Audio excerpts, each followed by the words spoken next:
예, 문재인 전 대통령이 내놓은 이른바 달력을 놓고선 정치권에서 이런저런 얘기들이 좀 나오고 있습니다. 아울러서 현 윤석열 정부에서는 문재인 케어 또 탈원전 정책 등 문재인 정부의 핵심 정책들을 전부 폐기하는 그런 수순을 밟고 있습니다.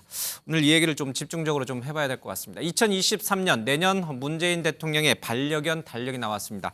물론 이 달력에 들어가는 사파라든지 이런 것은 딸 다혜 씨가 이제 기획한 것이죠. 자, 판매액이 벌써 목표액을 훌쩍 넘어서요. 1억 원을 넘어갔습니다. 여기에 등장했던 이 사파와 관련해서 논란이 좀 있는데요. 이 얘기를 좀 먼저 해보도록 하겠습니다. 잠깐 달력 내용을 좀 먼저 보겠습니다. 이 대통령이 기르던 이 반려견의 모습을 뽀샵 처리했다라고 하는 그런 의혹도 좀 제기되고 있는데 뽀샵 처리를 하면 안 되는 것인지 뭐 여러 가지 이제 얘기들이 좀 속성이 있습니다. 어떻게 보세요? 지금 민주당 내에서도 지금 친 이재명계를 중심으로 지금 화면에 나옵니다만 실제 반려견과 다르게 이제 이렇게 좀 그려졌던 약간 이제 우리가 뽀샵이라고 그러죠. 예, 약간 이제 손질을 한 듯한 인상은 분명히 있는데. 저게 그렇게 논란을 살 만한 거리인지 어떻게 보세요? 이렇게 논란이 될 만한 일인지 정말 모르겠습니다. 예. 그리고 요즘에는 뭐 핸드폰으로 사진 촬영하면 누구나 뽀샵은 예. 기본값이 아닌가 이런 생각도 하게 되는데요. 불필요한 논란이 계속해서 지속되고 있고 확대되고 있다 이런 생각이 우선 듭니다. 예. 그리고 더군다나 지금 이제 이 사파를 누가 그렸느냐 예. 뭐 이런 걸 가지고도 지금 당 내부에서 이재명 예. 친이 이재명계와 또 뭐 지지자들이 서로 뭐 대립하고 예. 반목하고 이제 이런 상황이 연출이 되는 것은 저는 결코 바람직하지 않다 이렇게 보고요. 예.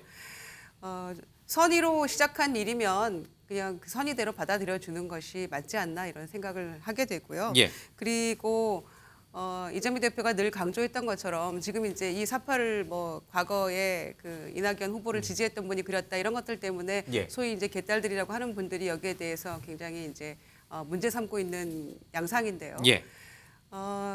이재명 대표가 늘 강조하고 있잖아요. 우리 안의 작은 차이는 상대 진영과의 차이와 비교하면 이거는 너무 작은 차이고 문제가 될 것이 전혀 예. 없는 것이다. 이렇게 강조를 했기 때문에 저는 당 내부에서도 이제 이런 얘기를 조금 염두에 두고 이 문제는 그냥 4일 후면 이제 모금이 끝나고요. 예. 그리고 그거를 유기견 단체에 기부하겠다고 했으니까 기부하면 예. 그것으로 종료될 일이라고 저는 생각하기 때문에 예. 이거는 우리 안에서 이렇게 불필요한 논란은 이제는 조금 중단해야 될 때가 아닌가. 좋은 취지로 시작한 일이었잖아요. 예. 그렇게 생각합니다. 자, 그러나 당내에서는 문재인 전 대통령에 대해서 곱지 않은 시선을 보내고 있는 인사들도 있습니다. 이현욱 의원의 얘기를 좀 들어보겠습니다.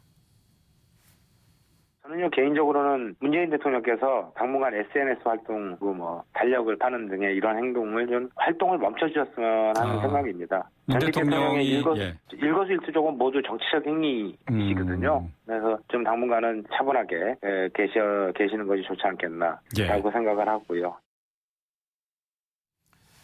예, 이른바 이재명 대표의 대표적인 팬카페죠. 제명인의 마을에 올라와 있는 글을 잠깐 소개하겠습니다. 진짜 똥파리 달력 보니 열받는다. 문 전 대통령 달력 취소하자. 뭐 이런 얘기를 좀 하고 있습니다. 이 똥파리라는 표현은 이 대표 지지자들이 민주당 지지자이면서도 이 대표의 비판적인 사람들을 지칭하는 명칭이다. 그러니까 이건 수박하고는 좀 또 달라요. 그렇죠? 예. 당내에 있는 사람들 중에 이 대표에게 비판적인 사람들, 뭐 큰 의미에서 보면 수박이라는 표현하고 비슷하긴 합니다만. 자, 왜 이재명 대표를 지지하는 약간의 이른바 골수 지지층에서는 달력, 이거 아무것도 아닌 달력을 갖고 이렇게까지 격한 표현을 내놓는 이유가 뭡니까? 저는 뭐 이재명 대표를 지지하는 이른바 개딸들을 예. 중심으로 해서 그런 논의들이 좀 진행되고 있는데 저는 예. 그게 한마디로 정리하면 팬덤 정치의 저는 폐라고 생각합니다. 무슨 얘기냐면 예. 저는 이원욱 의원이 얘기했습니다만 저는 그 문재인 대통령의 이 달력 사파로 인해서 예. 이 친명 친문 간의 갈등의 소재가 되고 있는 이 현실 자체가 대단히 안타깝다는 생각입니다. 예. 얼마 전에 서해 사건 관련해서 서울실장 뭐 기소되는 과정에서도 예. 저는 문재인 대통령이 전직 대통령으로서 또 사법부의 어떤 결정과 관련된 판단과 관련된 어떤 예. 입장 표명을 저는 자제하는 게 바람직하다는 생각이었습니다. 예. 마찬가지로요. 이게 퇴임한 대통령으로서 당내 논란이 될 만한 어떤 소재가 있다면 저는 가급적 자제하는 게 지금도 맞다는 생각이고요. 예. 자, 그럼에도 불구하고 이런 팬덤 정치의 폐해가 그대로 지금 노출되고 있는 건데 이 팬덤 정치라고 하는 것은 결국은 정당 정치의 본래적 의미를 퇴색시킬 뿐만 아니라 실제로 정당의 지도부의 의사결정까지를 왜곡시키고 있는 그런 현상들을 예. 보이고 있거든요. 그런 의미에서 저는 문재인 전 대통령의 뭐 딸인 다혜 씨가 만든 기획이라고 하지만 예. 이 자체로서 이것을 그냥 넘겨가는 것이 맞는 것이지 이것을 또 다른 당내 갈등의 소재로 활용하는 것도 저는 반대고 또 이것에 빌미를 제공한 측면에서 좀 안타까운 측면은 분명히 문재인 전 대통령 측에 있어 보입니다. 이원욱 의원의 주장처럼 그럼 문재인 전 대통령이 SNS라든지 이런 대외 활동을 일치하지 않는 게 바람직하다 이렇게 자, 보세요? 일체가 어떤 의미인지는 모르겠습니다만 저는 가급적이면 안 하는 게 일거수일투족이 정치적 행위라고 하는 그 이원욱 의원의 예. 지적에 저는 동의합니다. 이 딸 다혜 씨가 기획한 건데도 그렇게 보시는군요. 문재인 전 대통령이 이 사파의 주인공으로 나오고 있잖아요. 그러니까 문 전 대통령 측이 이런 활동은 좀 자제했으면 좋겠다 이런 생각을 갖고 계십니다. 그렇습니다. 자, 그런데 이거는 이제 민주당 내부에서 있었던 내부 상황이고요. 바깥에서도 이 싸움에 좀 뛰어들어서 확전이 이루어지고 있습니다. 윤상현 국민의힘 의원인데요. 자, 이 지난번에 김건희 여사의 이른바 캄보디아 아이를 안고 있는 사진을 민주당 쪽에 장경태 최고위원이 이제 빈곤 포르노라는 표현을 썼죠. 여기 이것을 이제 응용을 해서 도급 포르노다. 반려견을 이용해서 뭔가를 좀 하려고 하는 그런 표현을 좀 쓴 것 같습니다. 돈벌이가 안 되자 개를 파양한 아버지 그리고 죽은 개를 이용해 돈벌이를 하는 딸. 이게 바로 영화 소재로 써도 될 만큼 끔찍한 도구 포르노다. 이런 표현을 윤상현 의원이 썼습니다. 뭐 코멘트를 안 들을 수가 없습니다. 저는 뭐 저런 표현에 절대 동의하지 않고요. 예. 그 장경태 의원의 빈곤 포르노라는 그 용어가 적절치 않았잖아요. 예. 거기에 대해서 비판적인 시각을 갖는 사람이 왜 똑같은 어법을 저렇게 씁니까? 저건 잘못된 것이죠. 예. 그러니까 그런데 이랬습니다. 그 저기 여의도 정치권을 흔히 표현할 때 예. 여야 간에 물불 안 가리고 싸운다 해서 우리가 뭐 사자성어로 이전투구인데 그 이전투구로 우리말로 풀면은 진흙탕 개싸움이거든요. 그렇죠. 진흙탕 개싸움인데 어떻게 하다 보니까 이제 개가 우리 그 정치 현상을 설명하는 예. 아주 핵심 아이템이 돼버린 예. 이 현상을 참 뭐 여야 할 것 없이요. 다 좀 이렇게 자괴감을 좀 느껴야 되지 않나 그런 예. 생각이 드는데 저 달력 관련해서는요. 제가 속하지 않은 당에 대해서 함부로 얘기하고 싶은 생각은 없습니다만 예. 좀 긁어부스럼을 만든 것이다. 왜 굳이 저런 달력을 만들어 가지고 예. 여러 가지 또 이렇게 분란을 낳는 것이고 또 일부에서는요. 또 삐딱하게 보는 사람들은 예. 저 뭐 지금 뭐 1억 5천만 원이니까 200만 원이 목표액인데 나머지는 다 저 유기견 보호단체에 기부한다고 그랬는데 저기 그 크라우드 펀딩 하는 그 거기에 규정상 다른데 기부를 못하게 돼 있다라고 하잖아요. 그러니까 일부에서는 그 진짜 모르고 한 건지 알면서도 그렇게 한 건지 뭐 이런 얘기까지 나와요. 그러니까 예. 이런 모든 것들이 참으로 비생산적인 거고 그래서 좀 문 전 대통령 측에서 좀 긁어부스럼을 만들었다는 생각을 지울 수가 없습니다. 예. 뭐 윤상현 의원이 저렇게 이제 도구 포르노라는 표현을 썼습니다만은 다른 국민의힘 의원들도 이번 문재인 전 대통령 달력에 대해서는 이제 굉장히 좀 비판적으로 보시는 것 같더라고요. 아마도 이렇게 이 문제가 관심을 끌었던 것은 지난번 문 전 대통령이 기르던 고미와 송강이 그 개를 이제 파양을 하면서 이제 문제가 좀 불거졌던 것 같습니다. 당시 그 고미와 송강이를 받았던 문재인 전 대통령의 모습 잠깐 먼저 화면으로 보겠습니다.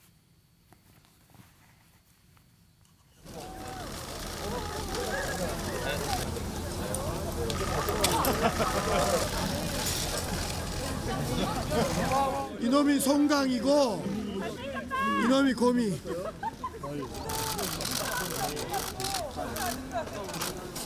우리 광주에서 평화의 씨앗을 키우듯이 송강이랑 곰이랑 잘 새싹 다루듯이 남북 화해 협력을 키워나가는 마음으로 잘 키워보겠습니다.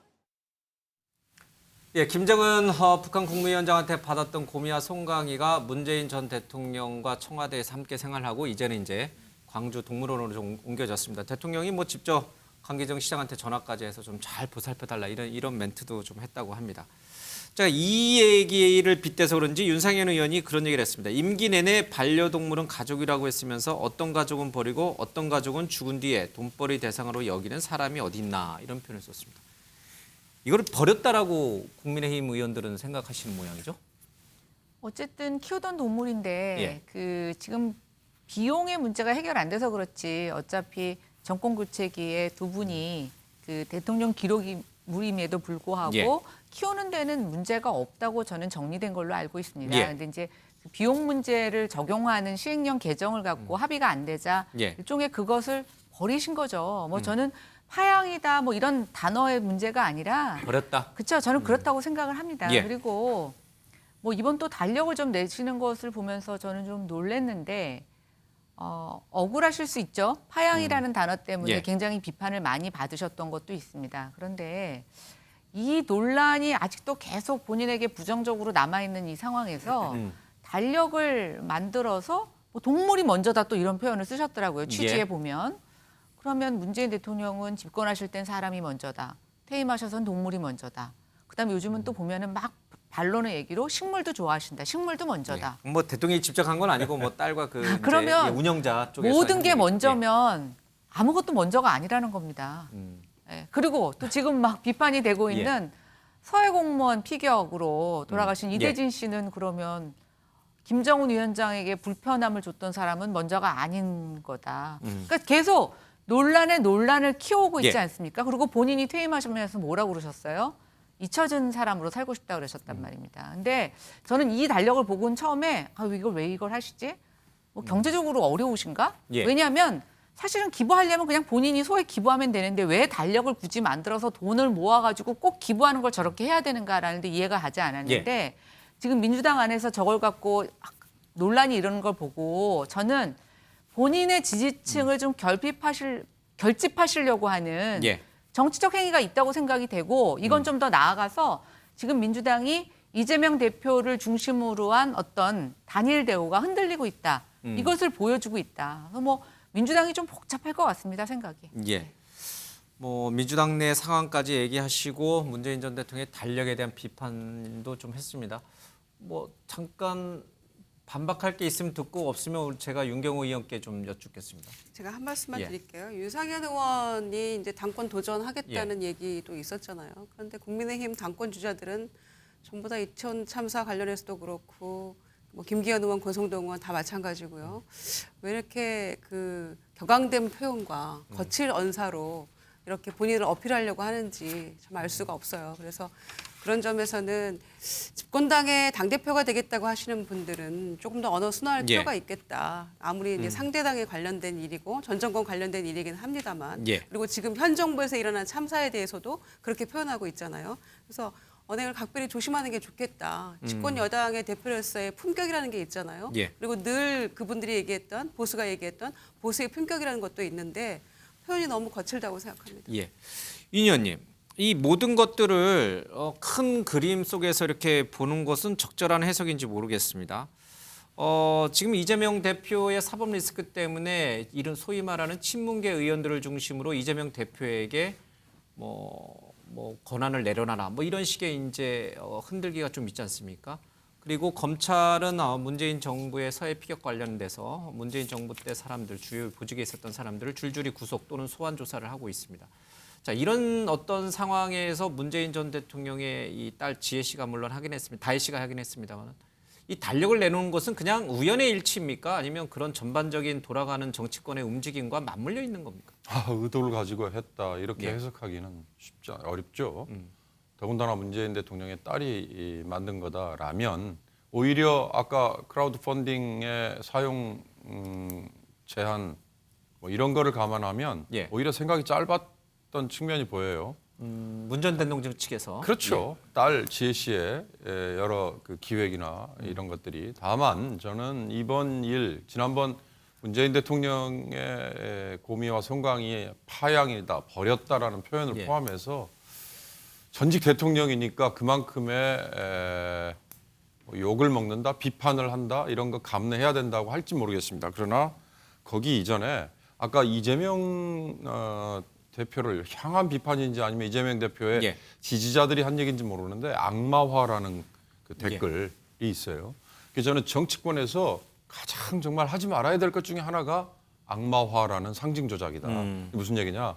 이 미국의 트럼프 대통령이 썼던 가장 비겁하고 저열한 정치 행위거든요. 그러니까 제3자든 상대방이든 그 특정한 타겟을 놓고 모든 세간의 비판과 비난이 쏟아지게 만드는. 예. 그게 어떻게 보면 맹목적으로 쏟아지게 만드는 이런 건데 이건 그야말로 정치에서 서로를 어떻게 보면 누워서 침뱉게 하는 예. 그런 결과거든요. 그러니까 문재인 대통령을 향한 이런 공격들이 그런 악마화라는 게 조금이라도 담겨 있는 시도라면 그건 하지 말아야 될 공격이 아닌가. 저는 그 얘기만 좀 드리고 싶습니다. 알겠습니다.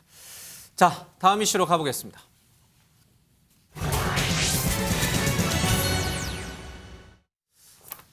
네, 김경수 전 지사의 사면 얘기가 정치권에서 파장을 낳고 있습니다. 대통령실에서 또는 법무부에서 나오는 얘기가 아니고요. 민주당 내에서 또 김경수 전 지사 측 내에서 나오는 얘기입니다. 물론 일부 언론에서 김경수 전 지사와 이명박 전 대통령의 사면을 같이 할 것이다. 이런 얘기가 먼저 보도가 됐고 거기에 대한 입장 차원에서 김경수 전 지사의 부인인 이 김정순 씨가 페이스북에다가 글을 올리면서 이제 확정이 되고 있습니다. 자, 이 부인 김정순 씨가 올린 글을 좀 보겠습니다. 김경수 씨의 얘기를 대리해서 올린 겁니다. 처음부터 줄곧 무죄를 주장해온 나로서는 받아들일 수 없는 요건이다. 나는 가석방을 원하지 않는다. 이제 지난 7일 이런 입장을 올렸습니다.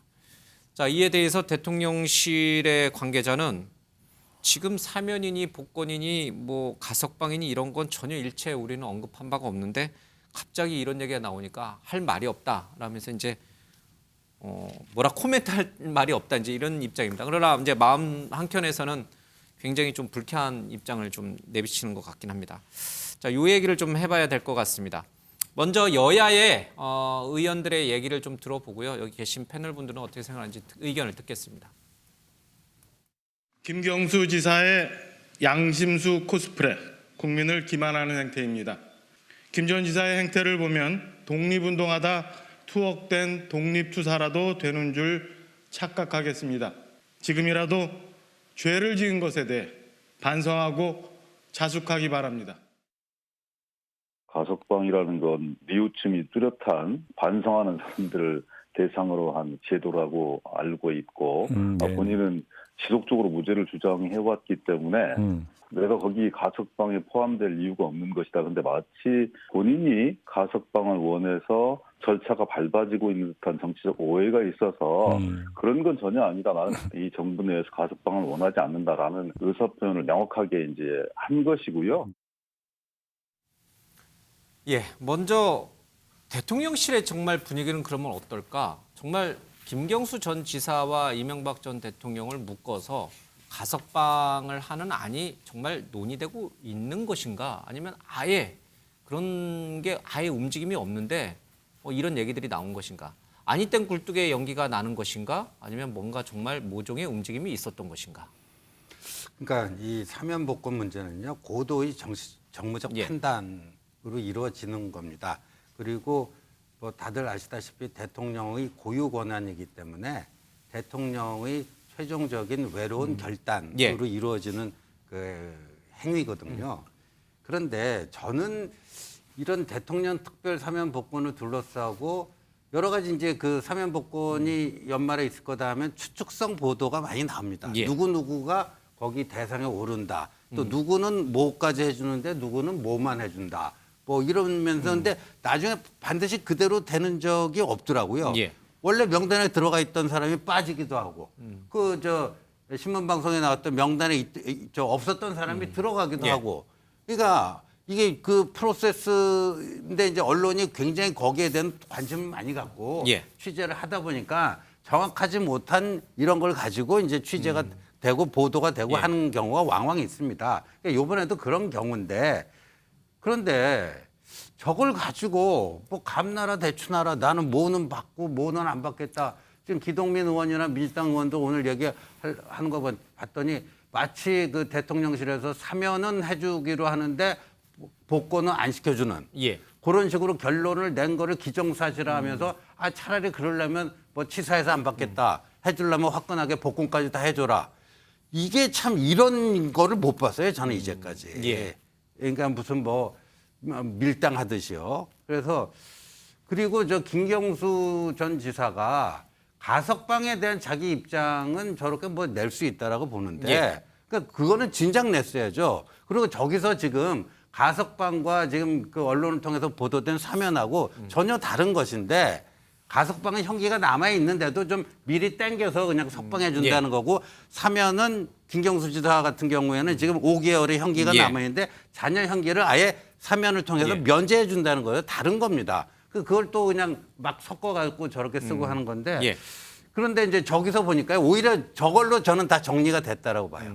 오늘 저 자필 입장문으로 다 정리가 됐는데 뭐 본인이 그 징역 2년이 큰 뭐는 아니다라고 볼 수가 있지만 죄질로 보면은 상당히 안 좋거든요. 이 저 자유민주주의 국가 대한민국에서 자유롭고 민주적인 선거에 무슨 댓글 공작을 통해서 여론 왜곡을 했다. 이건 굉장히 죄질이 안 좋은 건데 계속 무죄라고 주장하잖아요. 대법원 확정 판결까지 난 것인데 계속 무죄라고 주장하는 사람에게 복권도 복권이지만 뭐 사면을 해줄 수 있는 명분을 스스로가 없애버린 거다.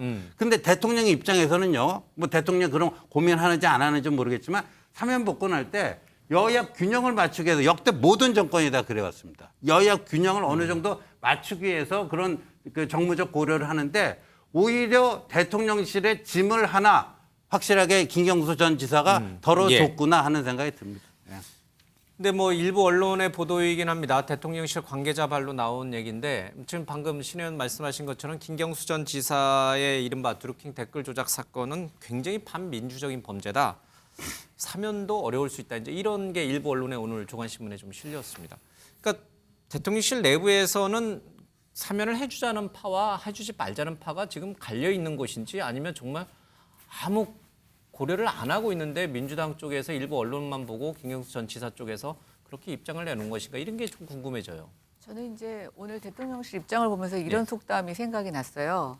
떡 줄 사람 생각도 안 하는데 김치국부터 마신다고. 그러니까 저는 오히려 김경수 지사가 그렇게까지 생각했는지는 모르겠지만 나 복권해달라. 왜냐하면 이제 MB 대통령에 대한 사면 얘기가 계속 지금 몇 번째 나오고 있지 않습니까? 그리고 거기에서 여야 균형을 맞출 때 꼭 거론되는 사람이 김경수 전 지사였어요. 대법까지 확정 판결 받은 사람이니까. 그러니까 아니 근데 이제 어떤 정치적인 무게감으로 봤을 때 그렇게 이제 거론이 됐었죠. 그러니까 아마 이번에 연말 사면이 있다는 얘기가 있을 때 본인도 대상이 될 수 있을 거라고 저는 충분히 짐작은 할 수 있을 것 같아요. 근데 사면인데 갑자기 가석방 얘기를 하고 거부한다고 하고 바로 민주당 의원들이 뭐 복권 안 해줄 바에 하지 마라 이 얘기는 협상의 전략으로 보면 이제 먼저 선수를 치는 거죠.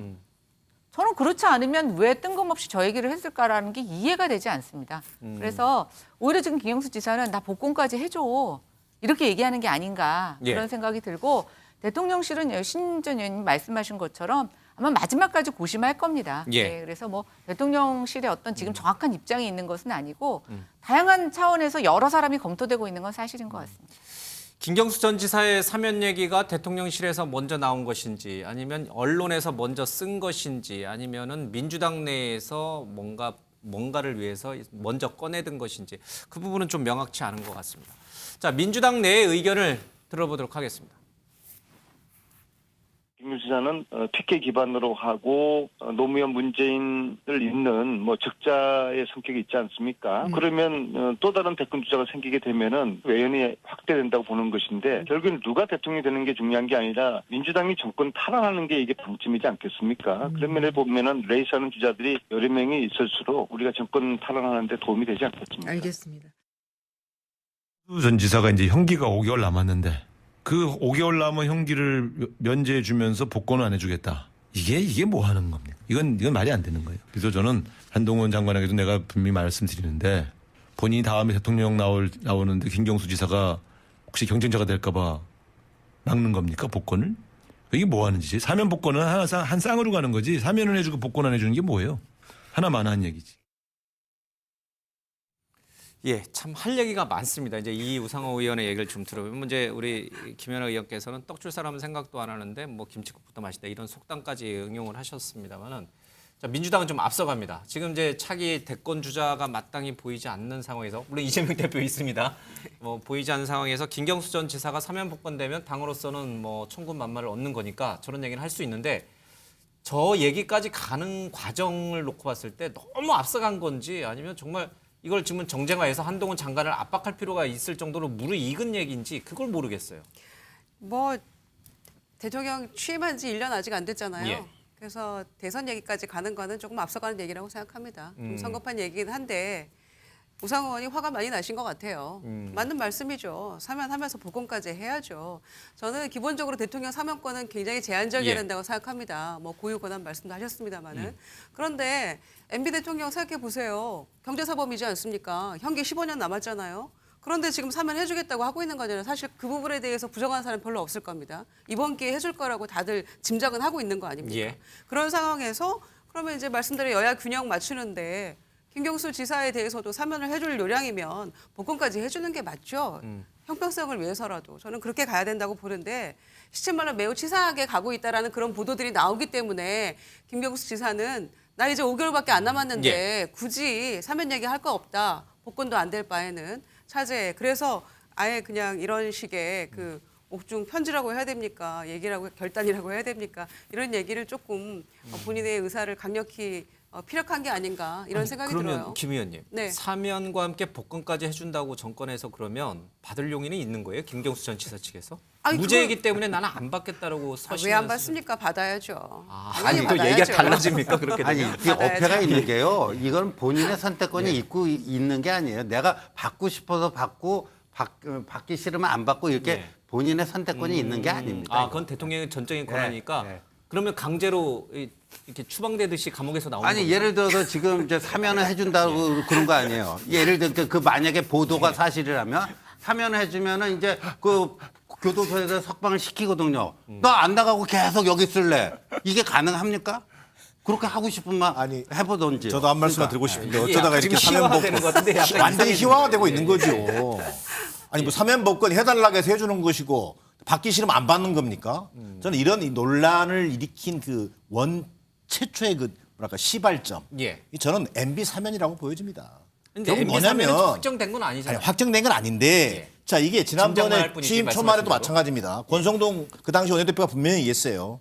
뭐 대통령과 윤석열 당선자가 만나면 뭐 MB 사면과 김경수 사면 복권 문제를 거의 뭐 맞교환하듯이 해야 된다라는 식의 얘기를 했어요. 예. 그 얘기를 최초에 꺼낸 사람이 권성동 대표였어요 그 당시에. 자, 이런 것처럼 이번에도 MB는 지금 남은 연기가 15년에 달합니다. 예. 이런 사람을 지금 사면해줄 요량이에요. 그러다 보니까 뭔가 여론의 부담이라는 게 있는 겁니다. 그래서 국민통합 차원에서 김경수 전 지사의 경우도 사면 복권을 검토해보자 이럴 수도 있다고 봐요. 예. 앞서 얘기했던 국민통합이라고 하는 관점에서 저는 사면 복권을 하면 하는 것이고 안 하면 안 하는 거예요. 예. 근데 이것을 줄 수 있고 안 줄 수 있고 이런 문제도 아니다는 겁니다. 그런 면에서 앞서 얘기한 것처럼 저는 좀 정말 이해하기 힘든 게 예. 작년 연말입니다. 저 개인적인 사례를 한번 들어보면 그 당시 문재인 정부 말기입니다. 예. 연말연시 사면 복권이 있냐 없냐 제가 민정수석에 전화를 해왔어요. 개인적으로 제가 정부에 근무한 바가 있기 때문에 사면이 있는지 없는지에 대해서만 좀 얘기해달라. 사면 복권 자체가 있는지 없는지를 얘기할 수 없다가 공식적인 입장입니다. 그만큼 어떻게 보면 굉장히 엄격하게 행사가 되는 것이고 대통령의 고유 권한이기 때문에 존중하는 겁니다. 근데 이렇게 얘기 자체가 나온 것 자체는 MB 사면 복권 얘기가 나오면서 또 김경수 전 지사 얘기가 나오고 이런 것도 근본적으로 대통령실에서 뭔가 좀 여론을 지금 간보기 위한 차원에서 꺼내는 과정에서 이런 얘기들이 벌거졌다고 보는 것이 저는 타당하다고 보여지고요. 하나만 덧붙이면 민주당의 대응도 저는 마뜩지 않습니다. 벌써부터 지금 무슨 사면 복권을 해주려면 복권까지 다 해주라 이런 얘기가 왜 나옵니까?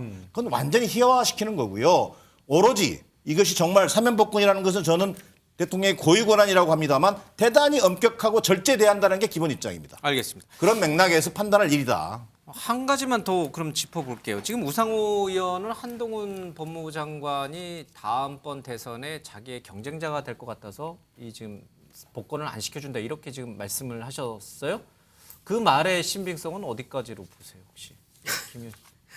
이것도 한동훈 장관의 작품이라고 보시는 거예요? 글쎄요. 왜 우상호 의원이 조금 너무 나간 얘기를 하신 것 같아요. 이 얘기는 예. 사실이 아니다. 이것도 네. 잘못하면 또 김의겸 의원처럼. 네, 김경수 지사가 예. 갖는 이제 여러 가지 상징적인 의미가 당내에 있기 때문에 뭐 정치적 무게감도 있죠. 예. 그리고 뭐 정치 근육 키우기 위해서 한다는 국민의 예. 비판, 국민의힘 쪽의 비판도 있었습니다만은 저는 근육은 이미 있는 것이다 이렇게 보기 때문에 이미 이제 가지고 있는 상징과 무게감이 있는데. 글쎄요. 한동훈 장관이 굳이 본인의 정적을 제거하기 위해서 복권을 반대한다. 저는 이렇게까지 차마 그렇게까지 생각하고 싶지는 알겠습니다. 않습니다. 그 대목은 제가 예. 의견이 아니라 설명을 드릴게요. 자, 일반 사면은 법무장관의 권한입니다. 그러나 특별 사면은 대통령의 권한이에요. 예. 그리고 남아 있는 절차는 23일에 사면 심사위원회가 아마 열릴 거예요. 그리고 27일에 국무회의 의결을 거치는 걸로 그렇게 돼 있어요. 사면 심사위원회에 누구를 대상자로 올릴 거냐? 이건 당연히 이 대통령 참모들의 의견이 그리고 대통령의 의견이 반영이 되겠죠. 예. 그러니까 아직 결정이 안 돼 있다라는 말에 아까 뭐 간보기라는 표현도 있었고 하는 거 봐서 넣어줄 건지 말 건지라는 식의 뉘앙스도 조금은 비춰졌는데 예. 정말 그런 거라면 또는 그런 식의 주고받기라는 것 때문에 예. 저는 개인적으로 기회 될 때마다 말씀드립니다만 대통령제 하에서의 사면 복권이라는 특별 사면 복권이라는 권한은 행사돼서는 안 된다. 이건 상권 분립을 스스로가 뒤엎어버리는 거다. 그럼 어떻게 하느냐? 이미 대법원까지 확정 판결이 나서 범죄를 저질렀다고 벌을 받는 경우에 개전의 정이 있거나 또는 일정 요건이나 자격을 채운 사람들에게는 예. 가석방이나 형집행 정지라는 제도로 미리 감옥에서 나올 수 있게 해줄 뿐이지 예. 아예 지었던 죄를 없던 걸로 하고 그러면 정치인들, 경제인들은 지은 죄의 값이 다른 일반 잡범부터 시작해서 일반 죄를 지은 사람들과 달리 벌을 받아야 되느냐. 그건 있을 수 없는 일이기 때문에 이런 식의 정치적인 딜이라는 이런 추한 모습을 볼 때마다 대통령에게 주어진 특별사면, 특사 권한은 저는 앞으로 없어지는 게 맞다라고 생각해요. 알겠습니다. 한 가지만 더 짚고 이 주제는 좀 넘기겠습니다. 이 친명계 또 친문계는 좀 다르겠죠, 당연히. 뭐 이재명 대표에 견제할 만한 대선 주자가 많이 등장하는 것과 아닌 것은 큰 차이가 있으니까요. 근데 전체적으로 봤을 때 민주당으로서는 김경수 전 지사가 사면 복권돼서 대선 경쟁에 뛰어드는 게 좋은 겁니까? 아니면 그냥 조금 이재명 대표 중심으로 계속 좀 당이 움직여가는 게 좋은 겁니까? 그래서 대선 후보 경선은 아직 먼 얘기잖아요. 뭐 근데 등장하는 순간 이제 네. 당내 이제 아무래도 뭐 분당 얘기도 지금 나오는 상황이니까. 네. 분당은 그렇게 말이 쉬워서 분당이지 쉽지 않습니다. 그거는 구심점이 있어야 되는 거고요. 조직과 또 자금력도 있어야 되는 거고 무엇보다도 이제 국민적 지지가 어느 정도 수반되어야 하는 문제인데 그건 어려울 거라고 생각하고요. 다만 저는 이제 김경수 지사가 만약에 이제 이렇게 나오게 된다면 저는 뭐 당분간은 조금 조용히 자숙하는 모습을 조금 더 보이면서 그리고 이제 정치적 모색을 해야 되지 않나 생각하고요. 지금 현재 상황에서는 글쎄요. 여러 대안 세력이 많으면 당으로서는 좋겠지만 김경수 지사가 뭐 선뜻 이재명의 대안이다 이렇게 단정적으로 말할 수는 없다고 생각합니다. 예. 이재명 대표 흔들기 차원에서 김경수 전 지사의 사면 복권 얘기가 친문계 의원들을 중심으로 나오는 것인지 아니면 정말 대통령실 중심으로 뭔가 그런 움직임이 있는 것인지 이거는 조금 더 지켜봐야 되겠네요. 알겠습니다. 다른 이슈를 짚겠습니다. 박지원 전 국정원장이 오늘 서해 공무원 피격 사건과 관련해서 검찰의 소환 조사를 좀 받았습니다. 자, 직접 들어보겠습니다. 오늘 저를 조사함으로써 개혁된 국정원을 그 이상 정치의 장으로 끌어들이지 않기를 진심으로 바랍니다. 저는 국정원을 개혁하러 갔지 삭제하러 가지 않았습니다. 저는 문재인 대통령이나 서훈 실장으로부터 어떠한 삭제 지시도 받지 않았고 또 제가 원장으로서 우리 국정원 직원들에게 무엇도 삭제하라는 지시를 하지 않았습니다. 예. 자, 서훈 전 국가안보실장, 노영민 비서실장에 이어서 박지원 전 국정원장까지 오늘 검찰의 소환 조사를 받았습니다. 박지원 전 원장은 다 아시겠지만 정치 구단, 뭐 10단 뭐 이런 표현도 많이 쓰잖아요. 지난번에 8단까지 내려갔잖아요. 네. 틀렸죠. 예측이 틀려서. 검찰 수사도 여러 번 받으시고 형기도 좀 사셨던 분이에요. 검찰로서 과연 이 증거 삭제 지시, 이 혐의를 입증할 결정적 뭔가를 확보할 수 있을 것인가? 예. 근데 이제 박지원 전 원장의 이제 주장이고요. 지금 그 검찰이 좀 파악한 걸 이게 쭉 그 파악해 보면요. 이런 것 같습니다. 그러니까 2020년 9월 22일 밤 9시 40분경에 예. 우리 해수부 공무원, 육국 공무원이었던 이대준 씨가 북한 수역에서 사살되고 시신까지 소각됩니다.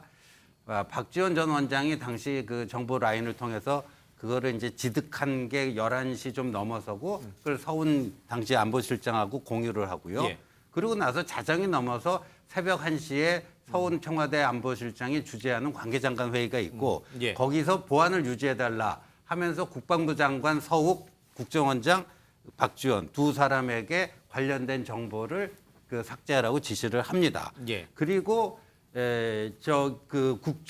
박지원 원장은요 검찰이 파악한 바에 의하면 3시에 새벽 3시에 자신의 비서실장에게 그거를 지시를 하고요. 그래서 그때부터 시작했고 그날 오전 11시 30 몇 분까지 총 46건의 문서가 국정원 그 메인 서버에서 메인 서버가 아니고 그 거기 올려 있는 그 통신망에서 예. 삭제가 됩니다. 뭐 이런 게 있는 거고요. 또 이제 서훈 그 당시 안보실장은 본인 그런 적 없다고 그러는데 오늘 이제 그 보도에 의하면 그날 새벽 1시에 그 회의를 하고요. 오전 8시 30분경에 국가안보실 비서관들하고 회의를 했는데 예. 그 얘기를 또 같은 얘기를 했고 회의가 끝나고 예. 회의가 끝나고 비서관들이 따로 모여서 이거 미친 거 아니야? 어떻게 이런 게 덮어지지? 한구령 지시에 대해서 네, 한구령 비서관들이 지시에 대해서 반발했다. 이거 미친 거 아니야? 예. 다들 미친 거 아니야? 이런 게 어떻게 덮어지지? 예. 그런 거를 검찰이 참고인 조사를 통해서 진술까지 다 확보한 상태다. 그것만 예. 말씀드리겠습니다. 언론에 보도된 내용이 이제 지금 방금 말씀하신 그런 내용들인데 박지원 전 원장은 이제 아니라고 그런 적이 없다라고 이제 좀 부인하고 있어요. 어떻게 될지 모르겠습니다. 서훈 전 실장에 대해서는 구속영장을 청구했는데 박지원 전 원장까지도 그럼 검찰은 영장을 청구할 것인가? 민주당 쪽에서는 어떻게 보고 계세요, 이 사안에 대해서?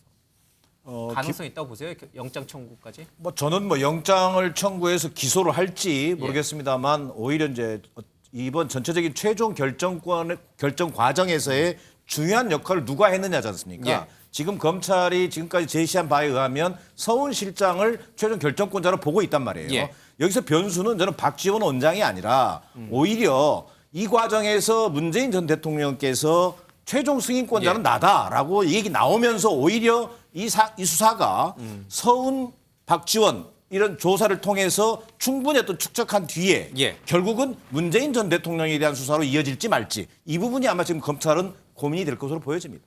바로 이제 그 대목입니다. 지금 이제 이 피격 공무원의 형인 이래진 씨가 오늘 문재인 전 대통령을 형사 고소했습니다. 내가 최종 승인자다라고 했던 문재인 전 대통령의 메시지가 나왔었죠. 그래서 문재인 전 대통령을 대상으로 형사 고발을 했습니다. 이렇게 되면 어떻게 되는 거예요? 검찰로서는 문재인 전 대통령에 대해서 수사를 해야 되는 건가요? 본인이 먼저 얘기를 하셨잖아요. 내가 다 알고 내가 다 최종 승인자다. 결정했다고. 예. 그래서 참 그 부분을 어떻게 정치적인 발언이라고 해야 될지 아니면 이제 지금 세 분의 그 소환과 또 구속이 되시면서 저 주 의서 결정에 계셨던 박지원, 서훈, 서욱 이 세 분의 어떤 수사 결과를 좀 지켜봐야 될 것 같습니다만 저는 뭐가 됐던 간에 저 당시에 무언가를 은폐하려고 했던 시도는 분명히 있다라고 지금 밝혀지고 있는 겁니다.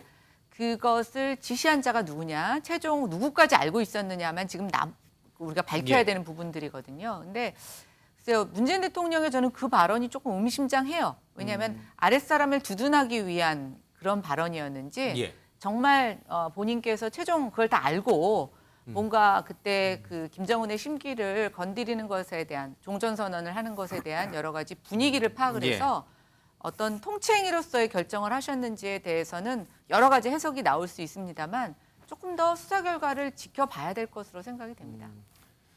대단히 정치적 파괴력이 크고 대단히 민감한 문제이기 때문에 섣불리 말을 꺼내기도 굉장히 조심스럽습니다.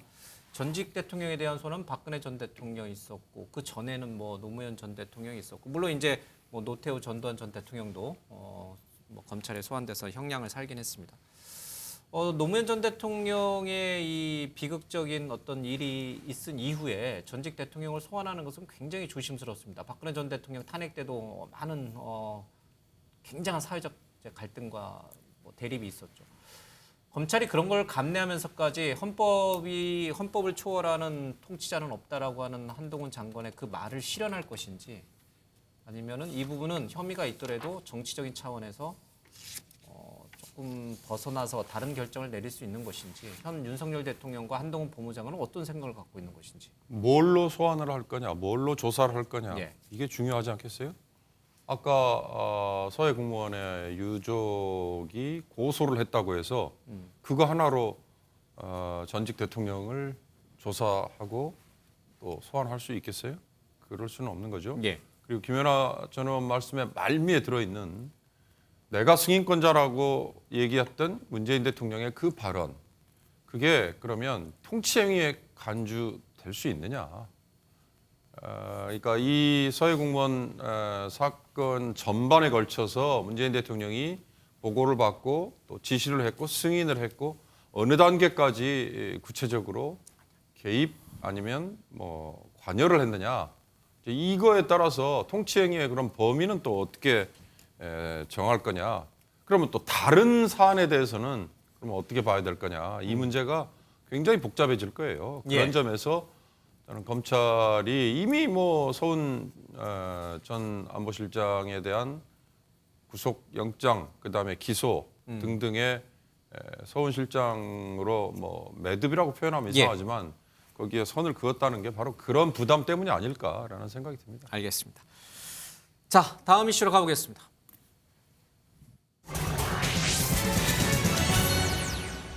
어제도 다뤘습니다마는 국민의힘 창원시 의원의 이른바 이태원 참사와 관련된 발언 때문에 어제 뭐 상당히 인터넷이 좀 시끄러웠습니다. 나라 구하다 죽었나라는 표현이 좀 있었습니다. 물론 이 해당 김민아 의원은 뭐 공식적으로 사과했습니다. 그럼에도 불구하고 과거 다른 국회의원들의 발언까지 회자가 되면서 유족들이 강하게 반발하고 있는 상황입니다. 직접 한번 들어보겠습니다. 저의 잘못된 글로 인하여 마음에 큰 상처를 입었을 시민 여러분들, 특히 유가족 여러분들께 고개 숙여 사과드리며 깊이 반성하겠습니다.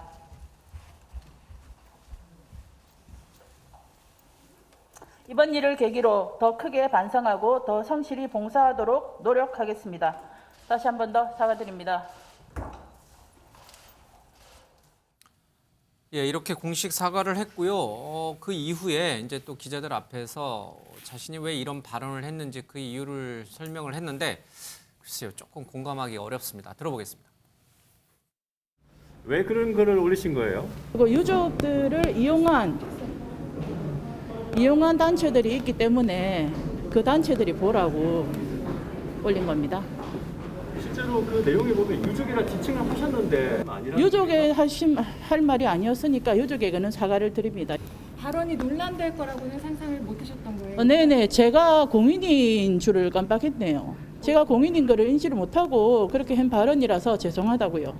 제가 공인이 아닌 시절에는 그런 발언을 했어요. 과거에. 시지방자치의회의 시의원도 공인이죠. 공인이니까 저희가 이렇게 뉴스에서 다루는 거죠. 공인인 걸 깜빡하셨다는 말은 글쎄요. 뭐 본인은 그렇게 생각하실 수 있지만 많은 국민이 그렇게 생각할지는 모르겠습니다. 다 한 가지 유족들을 이용한 단체가 있고 이 단체에 대해서 한 말이다 이 말인데 지금 이 이태원 참사와 관련된 유족들을 이용하는 단체라 하면 누구를 말하는 겁니까? 어느 단체를 말하는 겁니까? 아니면 특정 정당을 말하는 겁니까? 뭐 그렇게까지 저희가 예. 앞서 생각할 거는 없을 것 예. 같아요. 근데 이제 겨우 뭐 한 70여 분이 한데 모이셔서 이제 추모 공간을 만들겠다고 하시는 거니까 예. 뭐 저는 지금의 상황을 갖고 뭐 누가 배후 세력이 있다 이렇게 말씀드리고 싶지는 않습니다. 그런데 이제 예. 과거에 보면 제가 특정 어떤 사건을 뭐 거론하고 싶지는 않습니다만 사실은 일반인들이 생업을 다 접고 어떤 것에 시위를 하고 추모 예. 공간을 만드는 게 사실은 쉽지는 않습니다. 예. 누군가가 어디에 집회 신고를 하고 또 천막을 어떻게 마련하고 이런 것들을 도와줘야지만 가능하거든요. 예. 근데 그러는 과정에서 좀 순수하지 않은 의도를 가진 단체들이 또 개입하게 되는 경우도 많이 예. 있습니다. 아마 이제 그런 것들을 빗대어서 얘기하신 것 같고요. 어쨌든 저는 한번 사과하면 거기 구차한 변명은 필요 없습니다. 예. 다시는 반복되지 않도록 특히 어떤 안타까운 죽음에 대해서 우리가 정치적으로 자꾸만 그분들을 언급하는 예. 것은 여야 다 같이 적절하지 않다고 생각합니다. 알겠습니다. 근데 이게 공교롭게도 이제 국민의힘 쪽에서 이 비슷한 뭐 이거는 완전 좀 다른 얘기입니다만은 이제 여러 가지 조금 논란이 될 법한 얘기들은 계속 나왔습니다. 이제 권성동 의원이 세월호와 같은 길을 가서는 안 된다. 이제 유가족 협의회가 출범하고 그럴 때 이 말씀하셨고 송원석 원내수석 부대표는 국회에서 참사 현장 300m 떨어진 곳에 이건 먼저 국정조사 여러 관련된 협의 문제와 관련돼서 이런 말씀하셨죠. 300m 떨어진 곳에 시신이다 이런 얘기를 하셨는데 어떻게 보세요? 민주당 내에서는 이 이태원 참사를 보고 지금 여당이나 아니면 이제 뭐 김민아 시의원도 마찬가지고 어떤 식으로 지금 이 국민의힘이 여당이 이 문제를 풀어나가고 있다라고 보세요? 누가 봐도 이거는 말이 안 되는 막말들이고 국민의힘인지 막말의 힘인지 예. 모를 정도의 그런 망언들이지 않습니까? 예. 그리고 당권에 도전하시려고 하는 분이나 원내 수석 부대표나 또는 창원 시의원이나 비슷한 맥락에서 정말 너무나 그 유가족들에게 아픔을 주는 예. 두 번, 세 번 아픔을 주는 그런 얘기들을 쏟아내고 있다. 여과 없이 이런 생각이 들어서 참 통탄을 금할 길 없고요. 또 하나는 참사 초기에는 최소한의 국민의힘의 최소한의 양심이라고 해야 될까 이런 얘기가 있었어요. 예. 이상민 장관 물러나야 된다. 그런데 지금은 그런 얘기마저도 쏙 들어가고 국정조사도 안 한다는 얘기나 하고 있고 국정조사위원들 다 사퇴하고 지금 이런 지경에 이르렀잖아요. 예. 그래서 도대체 진정성이 있는 것이냐 하는 문제는 이 참사에 대한 해결은 이 김민아 시의원인가요? 이 사람에 대한 신병 처리를 어떻게 하느냐에 저는 달려 있다라고 생각을 하고요. 예. 이 김민아 시의원 이분이 어머니인 것 같아요. 녹색 어머니를 하신 분이더라고요. 녹색 어머니가 뭐 하는 데입니까? 아이들의 안전을 지키기 위해서 아침에 학교 교통, 어머니들이 예. 그렇죠. 그래서 안전하게 아이들 그 등교 지도도 하고 예. 도와주는 그런 역할이잖아요. 그 녹색 어머니의 출신이더라고 이분이. 그렇게 하고 했던 분이 공인이라는 걸 깜빡했다? 일반인이라도 이런 말 할 수 없는 거 아닙니까? 이거는 사람으로서는 해서는 안 될 말 아닙니까? 적어도 그래서 저는 저게 진정성 있는 예. 사과하는 모습인지 죄송하다고 내가 말하지 않았나요? 뭐 이런 정도로 지금 오히려 항변하고 있는 그런 모습으로 보여서 정말 제대로 좀 제명을 하든지 제명하면 또 알겠습니다. 비례대표니까 제명하면 또 의원직은 살아남나요? 어떻게 해서든지 국민의힘이 이 부분에 대해서는 조금 매듭을 짚고 넘어가야 된다 이렇게 알겠습니다. 생각합니다. 어제 사실은 이제 이 참사 현장에서 살아남았던 생존자로 추정되는 10대가 이제 극단적인 선택을 했죠. 굉장히 이제 유가족들도 트라우마에 시달리고 있고요. 국민의힘은 진짜 이 이태원 참사를 어떻게 풀어나가실 생각을 갖고 있는 겁니까? 이게 이제 뭐 세월호처럼 가서는 안 된다. 뭐 그런 얘기도 지금 당에서 나오고 있고 뭐 여러 가지 이제 정치적인 어떤 맥락까지 좀 자꾸 이제 관여를 하는 것 같아요. 어떻게 풀어나가실 생각을 갖고? 아니 이거는 뭐 대통령이 직접 그 누차 밝힌 예. 바가 있는데요. 신속하고 철저한 진상 규명 첫 번째. 첫 번째 진상규명, 예, 철저한 예, 진상규명. 예. 그다음에 두 번째 거기에 따른 책임자 문책. 이상민 책임자 장관 처벌. 포함하여? 그게 누가 됐던 이게 지위 누가 됐던? 고하를 막론하고. 예. 예. 세 번째가 그런 것들이 다 밝혀지고 나서 유가족들에 대한 폭넓은 국가 배상. 지원. 이게 이제 세 가지예요. 예. 그러니까 1, 2, 3단계입니다. 근데 이제 여기에 그러니까 유가족 입장에서 보면 이제 이 세 가지가 신속하고 정확하고 예. 이루어지는 게 중요한데 우리가 세월호 때도 뭘 봤지만 당시 문재인 그 대선 후보였나요? 거기 가서 방명록을 쓰면서 얘들아 미안하고 고맙다라는 표현을 씁니다. 방명록에 세월호 그 희생자들 예. 거기 가서 방명록을 쓰는데 그러니까 자기가 책임 있는 정치인으로서 지켜주지 못해서 미안하다 하는 걸 충분히 쓸 수가 있는 건데 도대체 고맙다는 얘기를 왜 썼을까? 그게 이게 두고두고 이제 미스테리예요. 그러니까 뭐 무슨 얘기인가 하면요.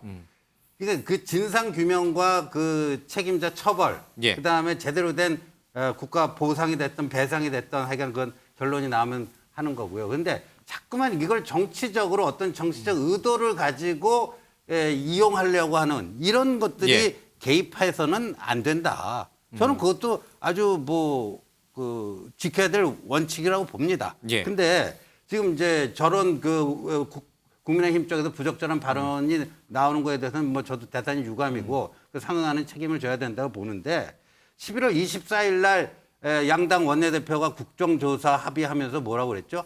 진상규명을 위한 국정조사를 하자고 그랬어요. 예. 이태원 참사에. 그래놓고 엿새 후에 11월 30일 이상민 행정안전부 장관 해임 건의안을 발의를 합니다. 예. 그러면요, 우리가 수사도 안 하고 기소부터 하자는 얘기가 말이 됩니까? 그리고 재판도 안 해보고 예. 유죄 판결부터 때리자는 게 말이 됩니까? 이 대목에서 꼭 한 말씀은 좀 드리고 싶은데요. 저는 김민하 의원 제2의 제3의 김민하 의원 사례가 저는 얼마든지 가능하다고 생각합니다. 예. 그래서 그런 일이 있어서는 안 되지만 자 354명의 목숨이 사상자가 났습니다. 이태원 참사가. 근데 지금 이 시간까지 이태원 참사 158명의 희생자와 부상자까지 예. 합하면 354명입니다. 자, 이 시간까지 그 어떤 사람의 책임자도 나타나지 않고 있습니다. 책임진 사람이 없습니다. 자, 특수본수사 제자리를 맴돌고 있습니다. 예. 심지어 용산경찰서장조차 구속수사도 하지 못하고 있습니다. 이상민 장관은 고사하고 국회 차원의 첫 정치적 문책 요구였던 해임 건의안도 윤석열 대통령은 걷어찼습니다. 예. 국민의힘 국조 보이콧 운운합니다. 이런 정부 여당 대통령이 있는 한 제2의 제3의 김민하는 나올 수밖에 없습니다. 알겠습니다. 근데 천안함에 대해서는 어떻게 대응하셨나요? 저는 이 나라를 지키는 젊은 청년들이 그렇게 무참하게 죽었습니다.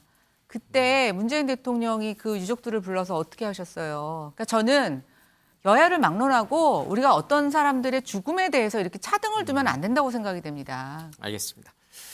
자, 이 충분히 양쪽의 입장 얘기를 좀 들었습니다. 자, 다음 이슈로 가보겠습니다.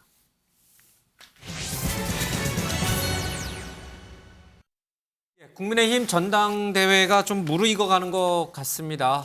선택받은 자, 또 선택받지 못한 자, 초대받은 자, 초대받지 못한 자, 뭐 이런 얘기도 계속 나오고 있고요. 친윤계, 비윤계, 반윤계, 뭐 이런 얘기도 계속 흘러나옵니다. 자, 오늘 저희가 주목해야 될 사람은 저 화면 중에서 가장 왼쪽에 계신 분, 권성동 의원입니다. 자, 이 친윤계의 맏형격, 핵심으로 분류가 되고 있는데 권성동 의원이 전당대회에 출마할 것 같다라는 얘기들이 모락모락 피어나오고 있습니다. 그러면 친윤계가 다 권성동 의원을 지지할 것인가? 장제훈 의원도 권성동 의원 지지할 것인가? 뭐 등등 여러 가지 얘기들이 이제 흘러나오고 있습니다. 자, 들어보겠습니다. 우리가 뭐 어떤 조직이나 단체의 장을 선출할 때 그 단체 구성원들이 대표를 선출하지 외부인이 선출하는 건 아니거든요. 그런 측면에서 봤을 때는 저는 100% 당원 투표로 당대표를 결정해도 무방하다 이렇게 생각을 하고 있습니다. 그리고 특히 전당대회 때 제일 중요한 것은 대통령이 있을 때마다 누구누구 심, 마음 이거 팔았는데 전 윤 대통령이 한마디 해줬으면 좋겠어요. 윤심은 없다. 나는 전당대회 개입 안 할 테니까 윤심 파는 후보는 찍어주지 마라. 그 어쨌든 윤 대통령이 전당대회 중립 선언을 좀 해주셔야 네. 당이 건강하게 발전할 수 있고 또 말 그대로 공정 경쟁이 되는 거죠. 지금 전당대회 룰을 보면은 당원이 70%고 그다음에 여론조사 일반 여론조사가 30%를 차지하고 있죠. 지금 권성동 의원은 이거를 100% 당원으로 당 대표를 뽑자 이제 이렇게 지금 개정하자 이렇게 좀 주장하시는 거예요. 그러면서 본인도 은근슬쩍 당 대표에 나가고 싶어하는 눈빛을 이제 보이셨습니다. 뭐 독심술을 가진 사람이 굳이 아니더라도 다 알 수 있을 것 같습니다.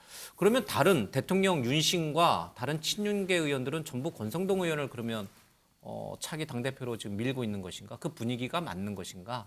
뭐 그건 아니고요. 예, 그 그건 뭐, 아니고요. 예. 이렇게 나옵니까? 아니 그 뭐 친윤이라고 했고 뭐 그게 다 뭐 그냥 일심동체 단일 대우가 아니고 예. 친윤 내에도 여러 가지 이제 그 저기 결이 스펙트럼이 좀 있으니까요. 저는 권성동 의원의 이제 개인적인 선택의 문제라고 생각을 하고 예. 다만 이제 그 경선 룰과 관련해서 우리가 흔히 보통 이제 당심 민심 해갖고 뭐 지금 뭐 당심이 70%고 민심이 30%다 그렇게 얘기를 하는데 저는요 그 저 여론조사로 공직 후보 선출할 때 여론조사를 반영하는 제대로 된 민주주의 국가에서 여론조사로 공직 후보 뽑는 나라 없습니다. 대한민국이 유일합니다. 그럼 의신님도 100% 당원으로 투표. 그러니까 저는요 예를 들어서 지지하시는군요. 제가 무조건 100% 뭐 당원으로 하자는 게 아니라 미국 같은 나라는 이제 그 개방 경선 오픈 프라이머리라고 하죠. 그러니까 직접 와서 그 등록을 하고 사전에 그 사전 등록을 안 하더라도 그날 신분증만 갖고 가면은 찍을 수 있게 한다든가 여러 가지 제도적 방안이 있는데 이 여론조사의 문제점은요. 저게 온전한 그 국민의힘 당원. 민의를 반영하는 건지 워낙 그 뭐라 그럴까요 함량 미달의 여론조사 업체들이 난무하고 있고 여론조사 자체의 신빙성에 대한 무슨 사회적 합의도 없는 거 아닙니까? 그러다 보니까 그리고 저 여론조사를 악용해서 자기 미워하는 사람 여론조사 낮게 만들어 갖고 공천에서 배제하고 이런 일이 왕왕 있었거든요.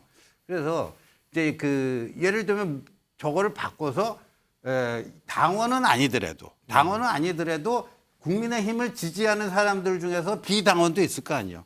그런 사람들을 뭐 일반 국민 선거인단으로 모아서 그분들이 직접 선거인단으로 등록하고 찍게 하는 방식은 좀 뭐 그것도 가능하다고 알겠습니다. 권성동, 김기현, 조경태 의원 정도가 전당대회에서 당원 투표 비율을 높여야 된다는 좀 입장이신 것 같고요. 그다음 안철수나 유승민 전 의원은 일반 여론조사에서 워낙 높게 이분들이 나오니까 이분들은 이제 비당원 비율을 좀 높이자 이런 얘기를 하고 있습니다. 이 이제 전당대회 룰과 관련된 이제 전쟁은 뭐 자신들의 이해관계가 얽혀 있지만 친윤계 내부에서의 친윤계 의원이 당대표가 돼야 된다는 것은 윤 대통령 입장에서 보면 당위론적인 겁니까? 반드시 친윤계 의원이 당대표가 돼야 나를 도와줄 것이고 윤석열 정부가 성공할 수 있을 것이고 다음 총선을 이길 수 있다. 이런 생각이 확고한가요, 용사는? 그 너무나 당연하게 보지 않을까요? 당연하다. 그러니까, 대통령제라고 얘기하고 대통령은 당무에 뭐 개입을 하면 안 된다라고 선언적인 말을 하지만 그 우리 사회 전형적인 이중 구조 아니에요? 실질적으로는 다 하고 있잖아요. 예. 대통령실에 정무수석 두고 있고 그 정무수석 밑에 비서관은 뻔질나게 국회라는 데를 왔다 갔다 한다는 이름으로 여당 뭐 야당도 물론 만나죠. 그러나 여당과의 업무 협조 이게 너무나 중요하죠. 그러니까 그런 이중 구조를 선언 따로 실질 따로 이거 저는 깨야 된다고 보고요. 여론조사를 얼마나 도입할 거냐 이거는 전 순전히 그 당의 당원들 또는 그 당을 지지하는 분들의 의견에 저는 맡겨야 된다고 봐요. 이를테면 노무현 전 대통령이라는 무명의 야당 내의 정치인이 대선 후보까지 될 때 그 과정에서는 오히려 여론조사를 포함시키면 시킬수록 유리했다. 그때는 그 진보 진영 또는 당시의 야당 진영을 지지했던 분들 중에 정당 활동을 오래전부터 하지 않았던 분들이 참여하고 싶었다. 그런데 그 방식을 열어준 거다. 이렇게 감안을 한다면 굉장히 민주주의의 저변이 확대되는데 기여를 했죠. 그건 뭐 결과를 본인들이 원하는 쪽으로 가져갔으니까 괜찮은 거예요. 전 지금 보수당 또는 국민의힘 내에서 저런 의견 얼마든지 얘기하고 당원들끼리 의견 모으기만 하면 그럼 밖에서 제3자들이 그걸 간섭할 일은 저는 아니라고 봅니다. 알겠습니다. 자, 대통령 지지율을 좀 보겠습니다. 오늘 RN서치 지지율 보니까 대통령 지지율이 40%를 넘었어요. 이제 마의 40%를 넘어서는 것인가. 자, 그런데 오늘 어제 계속 있었던 건 뭐냐면 문재인 케어 중단, 폐기. 그리고 오늘 신한울 1호기 가동에 들어갔죠. 그러면서 문재인 정부의 탈원전 정책 폐기. 그리고 서해 피격 공무원 사건이긴 합니다만은 문재인 정부 때 사람들 강력한 수사, 이재명 대표 수사. 이런 것들이 이제 맞물려 있습니다. 여기에 화물연대 파업 원칙적 대응 뭐 이것도 있습니다. 자, 이 대통령 지지율과 무관하다고 볼 수 있는 요인이 있습니까? 제가 쭉 말씀한 것 가운데. 당장에는 화물연대 파업이나 이런 것들이 이제 뭐 어느 정도 작동을 했다고 보여지지만 예. 또 그런 강경한 대처, 대화 타협 없는 그런 모습에 반대하는 비중이 훨씬 높았어요. 지난주에도 예. 이렇게 그 파업을 처리한 그 시점에서도. 그래서 일정 정도 그 지지층을 결집하는 효과는 있었다라고 보여지는 거고요. 지금 올라갔다고는 하지만은 본인이 대선에서 얻은 득표율에도 한참 못 미치고 있잖아요. 그래서 이거를 뭐 이렇게 화색이 만면한 뭐 이런 식으로 받아들여야 될 입장인가 그건 잘 모르겠지만 약간의 반등 정도 이렇게 보여지고요. 다만 저는 MB 때 anything but law 했던 것처럼 지금 anything but 문 해서는 안 된다. 특히 저는 다른 건 차치하고라도 이 건강보험 보장성을 후퇴시키는 이거에 대해서는 저는 이제 구체적인 내용들이 더 나오겠습니다만은 국민들 저항이 굉장히 클 것이기 때문에 보장성은 확대하고 어떻게 하면 지속 가능한 거에 대한 장기적인 어떤 구조적인 문제를 해결하기 위한 노력을 기울여야지 당장에 무슨 재정이 파탄난 것처럼 이렇게 해서는 안 된다고 생각합니다. 실지가 그렇지도 않고요. 예, 보정 대상을 다시 축소할 게 아니라 보험료를 더 걷든 뭐가 됐든 다른 방식으로 이 문제를 좀 풀어가야 된다. 예, 구조적인 모순점들을 해결해야 할 필요가 있죠. 예를 들면 실손보험 같은 거. 낭비적 요소가 굉장히 크잖아요. 예. 그런 것들이요. 알겠습니다. 시간이 충분하면 문재인 케어를 조금 더 깊게 저희가 들어갈 수 있는데 오늘 시간은 그렇게 많이 남아있지 않습니다. 어떻게 보세요? 문재인 케어, 탈원전 뭐 이런 것들에 대한 문재인 정부 때 추진했던 정책들의 폐기가 지지층 결집을 가져오고 지지율 상승으로 이어질 것인가? 또 그것이 맞는 국가 정책 방향인가? 저는 뭐 결과적으로 지지층에 대한 집결 효과도 있겠지만 윤석열 대통령이 생각하는 것은 근본적으로 비정상을 정상으로 돌리는 거라고 생각합니다. 그건 다 비정상이었다. 지금 건보료 같은 경우에요. 저는 이렇게 생각해요. 우리 지금 베이비부머 세대들은, 그러니까 베이비부머 세대들이 노년을 보낼 때까지는 어느 정도 유지가 될 겁니다. 근데 그 이후 세대들이 과연 이 건강보험 갖고 지금보다 더 적용을 많이 받고 보장도 많이 받으면서 지속 가능할까? 아닙니다. 지금 우리가 멈춰주고 우리가 수정해줘야 우리 아이들이 이걸 누릴 수가 있습니다. 저는 그런 측면에서 국민적 지지에 또는 저항이 있을 수 있지만 반드시 해야 되는 일이라고 생각합니다.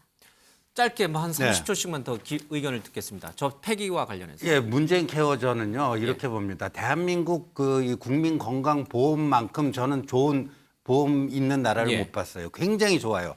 영국이 무상 의료 도입했다고 그러는데 영국 교민들 얘기 들어보면요, 큰 병 걸리면 대한민국 가는 비행기표부터 끊는데요. 그런데 지금 문재인 케어를 하면서요 어떤 폐해가 나타나냐면. 1년이 365일인데 365회 이상 병원에 간 분이 뭐 2천 몇 분이 되고 이게 과잉 진료 이런 폐해가 나타나고 그래서 그 흑자였던 건강보험 재정이 적자로 돌아가고 이러면 지속 가능이 없잖아요. 우리 좀 편안하자고 후세들에게 그 빚덩이 그 적자 의료 건강보험 재정을 물려줘야 됩니까? 그건 아니라고 봐요. 30초만 드릴게요. 하여튼 이태원 참사에도 불구하고 아무도 책임지지 않는 이 기막힌 상황에서 믿기지 않는 이 여론조사의 어떤 상승 흐름 정말 받아들이기 힘듭니다. 보시는군요. 받아들이기 힘든데 노동 탄압, 반문재인, 지지층 결집에 어느 정도 성공한 걸로 보여집니다. 자, 그럼에도 불구하고 중도층 견인을 통해서 안정적인 국정 운영을 이끌어갈 전망은 저는 굉장히 회의적입니다. 그리고 문재인 케어 얘기 한 말씀만 보태면요. 탈원전 얘기도 좀 해주세요. 탈원전을 포함해서 문재인 케어에 대한 얘기를 좀만 보태면 자, 문제점을 보완하는 방식은 오케이입니다. 그러나 우리가 자랑하는 건보 체계의 무력화로 시도돼서는 안 된다는 점을 분명히 하고 싶습니다. 사실 건보 재정에서 코로나 지원금이 대부분 부담됐기 때문에 재정 악화의 주 요인입니다. 이제 그 부분 꼭 아시고서 이제 얘기 한 20초밖에 못 드리겠는데요. 뭐 그 전에 비해서 문재인 5년 동안의 건보 지출이 한 2배 정도 늘어난 건 사실이에요. 예. 그러나 얘기한 것처럼 코로나 관련 특별한 요인들이 있었죠. MRI나 아니면 초음파 이런 거에 낭비되는 요소 이런 것만 좀 막아도 제가 보기에는 무분별한 지출은 막을 수 있다. 기본적인 원칙이 중요하지. 아까 김유정 전 의원 말씀처럼 anything but 문재인 이걸로 가려고 하다 보면 또 다른 뭔가 모순에 봉착할 수도 있다 생각합니다. 알겠습니다.